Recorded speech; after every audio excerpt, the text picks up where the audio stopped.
তো hello guys, আসসালামু আলাইকুম। আশা করি সকলেই ভালো আছেন এবং আপনার দোয়া এবং ভালোবাসা আমরা ভালো আছি। আর আজকে অনেক দিন পর মনে করেন নতুন একটা ব্লগ নিয়ে যাচ্ছি। আর আজকে আমরা যাচ্ছি মনে করেন পেঁপের বাগানে, পেঁপে আনবের। আর আমার সাথে আছে শিবলু, সামনে আছে মনে করেন শাহাদত, ফগো। যাই হোক, আমরা সবাই মিলে আর কি ফগো করে ভিড় যাচ্ছি, মানে ফগো করে বাগানে যাচ্ছি পেঁপে আনতে।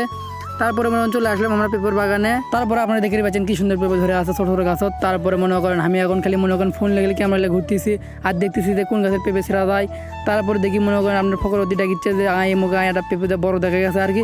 ওই ওটা দেখাচ্ছে যে দেখ কত বড় একটা পেঁপে, মানে ছোটো গাছ তার বড় পেঁপে ধরতে দেখাচ্ছে। এটা আমি বলতেছি এটা ছেঁড়াও, কোন বলতেছে না এটা মানে আর কি বরফ ছিল, বরফ বলতেছে না ওটা নতুন গাছের পেঁপে ছেঁড়া হবে না। এখন আমরা মানে বরফ ছেড়ে বেঁচেই নি, এখনও মানে বাজারে নিয়ে যায়নি। আর তারপরে আমরা ঘুরতে ঘুরতে দেখতেছি অন্য গাছের পেঁপো মানে ভালোই ধরছে আর কি, ছোটো ছোটো গাছে। তারপরে আমরা পাকা পাকা দেখে মানে 2-3টা পেঁপো ছিঁড়ে মনে করেন আমরা বাড়ির দিকে নিয়ে যাচ্ছি। এগুলো আমরা এখন মনে করেন আজকে একটু মানে মাখিয়ে খাবো আর কি সবাই মিলে। তারপরে মনে করেন চলে আসলাম বাড়ির। আর এই মনে করেন সবগুলো নিয়ে যাচ্ছে মদ্দা গাছের পেঁপে।